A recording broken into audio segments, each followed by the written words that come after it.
Hey everyone, we're Sean and Julie, and welcome back to the channel. For those of you that are new, we have been RVers for quite some time, and we're full-time up until last year when we decided to settle down to be close to our grandchild. And in this video, we're going to talk about the top mistake that RVers make when they go into full-time travel. And we're doing this in hopes that we can help you avoid from making the mistake, and this mistake can cause problems with your budget and just your experience overall. so let's talk about it.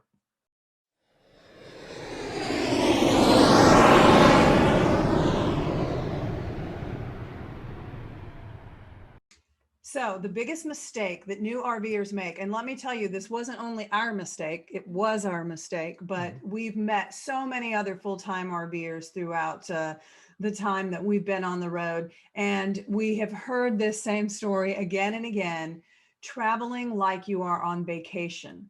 And what I mean by that is, let's say, for example, you live on the East Coast. And if you have a 2-week vacation, you hop into your RV and you might go all the way out to Yosemite or Yellowstone, and then all the way back in 2 weeks. And you also might go out to eat all the time and do all the things. And this is fine when you're on vacation, because have you ever heard that saying, I have to take a vacation from my vacation? When you get home, you like relax into your normal routine. But if you're a full-time RV traveler, or even extended, like we're doing now, extended trips here and there, it doesn't really work that way. And the first reason is just travel fatigue. Yeah, we got the idea that we wanted to make this big West Coast trip and go all the way from Southern California up to Washington State, and then down through sort of the states next to those on the way back down south. And we were basically moving every week or two on the schedule, and that was exhausting. So about halfway through the trip, we decided to change our plans and make it a little bit longer, or significantly longer at each location, and take day trips from there, just because the constant moving of the RV gets to be a lot when you're doing it for months on end. Yeah, and throughout this video, I'll kind of talk about the advantages of taking things a little bit slower. Because like Sean said, the advantage of our original itinerary was that we could see all these sites, right? But the problem is we weren't fully experiencing them. And I will add the caveat that we are working full time still. So we were still having to work full time, albeit remotely, while we were trying to cram in every possible experience. And it just didn't make it very rewarding for us.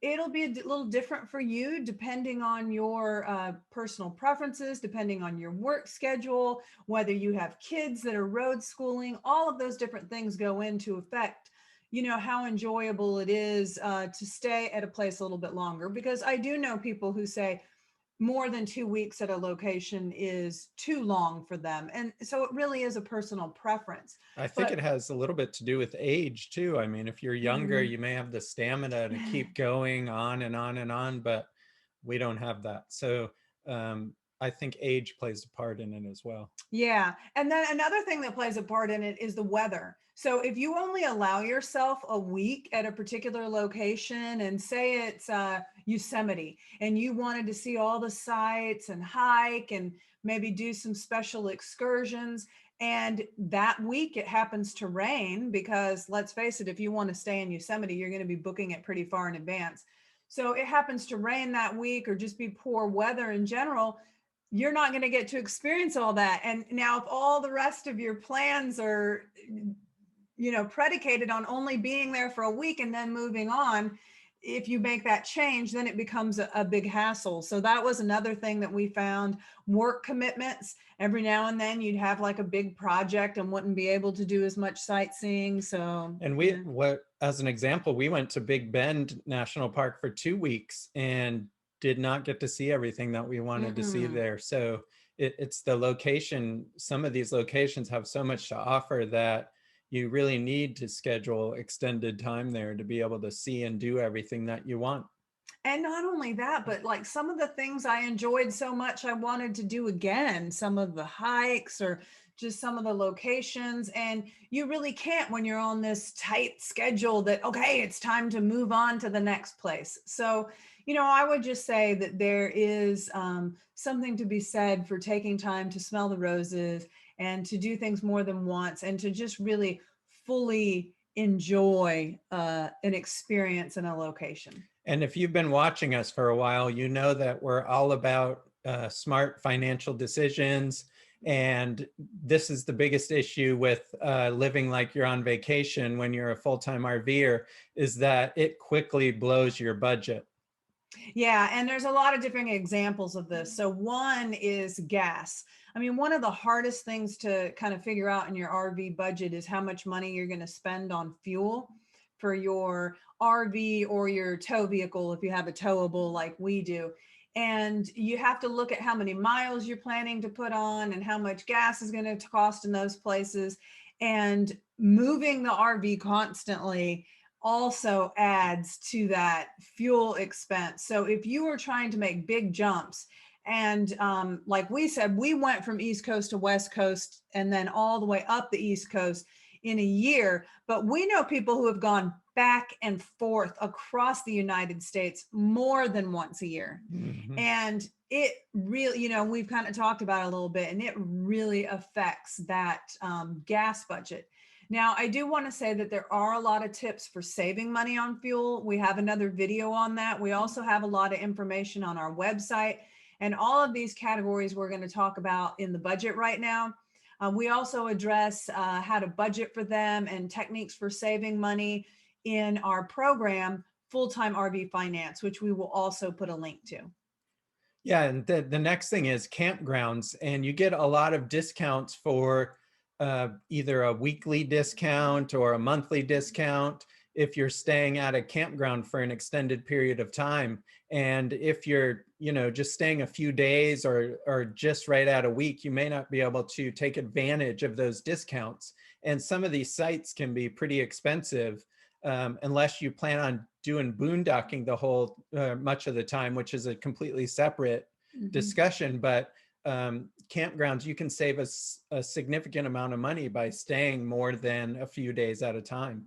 Yeah, one of our favorite places that we stayed at in winter a couple years ago was the Tucson Lazy Days KOA. It was just in a fabulous location to all the things that you can do around Tucson and outside of Tucson. And the least expensive back-end site was, I want to say in the winter, like $60 a night. But we ended up with the monthly discount only paying $23 a night is what it averaged out to when you divided the monthly rate by 30. So there are definitely some great discounts to be had if you can stay a little bit longer. The place in Big Bend, the minimum for the discount was 2 weeks. You could get a discount if you stayed at least 2 weeks. So, those are things. And then, like I said, also, when you're at that campground, you just get to enjoy the campground itself. Remember when we went to Hawaii a few years ago, Sean? I mean, this kind of applies to all types of travel. We got home from the trip and he said, on our next vacation, could we maybe not do something every single day? Because you just get tired. Yeah. And the campgrounds, some of these campgrounds have just amazing things right there. Like the Tucson Lazy Days KOA, we'll also put a link to the video we did on that because it had 2 pools, 2 hot tubs, a bar, a restaurant, one of which is co-located with a pool and hot tub. So you could order drinks and food right there. It had all kinds of different activities. Yeah. And also, there were these amazing bike trails that you could access right from the campground. And had we only been there a week and had to every day go do a different activity, we wouldn't have been able to just take the time to lounge at the pool and go for a bike ride. Yeah. And then when you're on vacation, typically you eat out. And if you do that as a full-time RVer, eat out a bunch, you are going to break the budget quickly. Yeah, and the waistline too, probably. Yeah, definitely. Eating out is something that it's kind of fun when you're on vacation because you're like, yeah, I'm on vacation, I'm not cooking. But when you're living and traveling full time in the RV, a great thing is to have your own kitchen, right? And so you can make your own food. And after a while, we started to realize how much money we were spending on dining out. And we decided to save dining out for those things that are unique to the area, like Texas barbecue or something like that. When you're in a place and that's what it's known for, then yeah, you want to go out and splurge, but you don't want to make it a regular thing. Yeah, and over the few years that we were looking at this, I had gained 34 pounds just by living like we were on vacation, and that's not healthy. Yeah. That's And not then healthy. the last thing is entertainment. And I tell you what, this is one of the biggest budget busters, because if you're not careful, you could easily blow your budget by, like, for example, say you go to St. Augustine, Florida. They have a great hop on, hop off trolley tour. They've got some fabulous museums. You can do that parasailing. I did that parasailing. You could I rented a stand-up paddleboard, or you could rent kayaks. I mean, all these activities. And if you don't own that equipment yourself and you're doing tours, it's a tourist place. All of those can rack up, and you could find yourself spending $1,000 easy just by doing everything. Where if you stay a little bit longer, you can find the deals. Most cities have discounts or a free entry after 3 p.m. one day a week. I find those a lot. There's just all different types of discounts like that that might happen only on certain days of the week. And so if you allow yourself to stay a little bit longer, you can save that money. Yeah, and I think that really the key is we've been doing this quite a while, so we know lots of people that go full time and then stop, well before they wanted to, because they're worn out or they're broke or any of those things. If you just live life like normal, but you're traveling in your RV, you won't burn out as fast and you won't run out of money. So it's fun to be a full-time RVer, and it doesn't have to be a vacation every day to maintain that sense of enjoyment and fun while you're doing it. And I just want to add one last thing. One thing that Sean and I are saying when we're full-time traveling and on extended travel is, it's always something. Yeah. Because life happens, Murphy's Law, things are going to happen at the worst possible time. And in the RV, things will break down.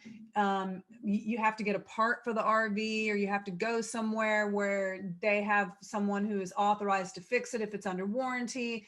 And any of these types of things just kind of put a damper on that travel style, right? But if you're staying somewhere for a little bit longer, like we found for us, the sweet spot is a month. When those things come up, they don't ruin everything. They don't ruin all our fun, because we had a whole month. So if the RV breaks down, or if the weather is bad, or any of these different things I talked about, we can spread that out over the month. If we have a lot of things we want to do to spend on entertainment, or a couple different restaurants we want to go to, and they're spread out over the month, so it's still, again, not that expensive. And one last tip, we have another video on work camping, which work camping is a great way to either make money if you are younger and you still need to earn a regular income, or supplement your income if you're retired, or even if you do it at state and national parks, you don't get paid, but you get the free site. So it's a way to reduce expenses. But the thing with work camping is they usually want at least a 3 or 4 month commitment. So again, taking your time is another great way to take advantage of work camping, which is a wonderful way to either make money or save money when you're on the road. So just to summarize, our thought is that the number one mistake that we see full-time RVers make, including us when we started, was traveling like we were on vacation. So if you can avoid that, that would be great. If you are a full-time RVer and you agree with us, or you disagree with what you think the number one mistake is, please leave a comment down below and let us know what you think that biggest mistake is for full-time RVers.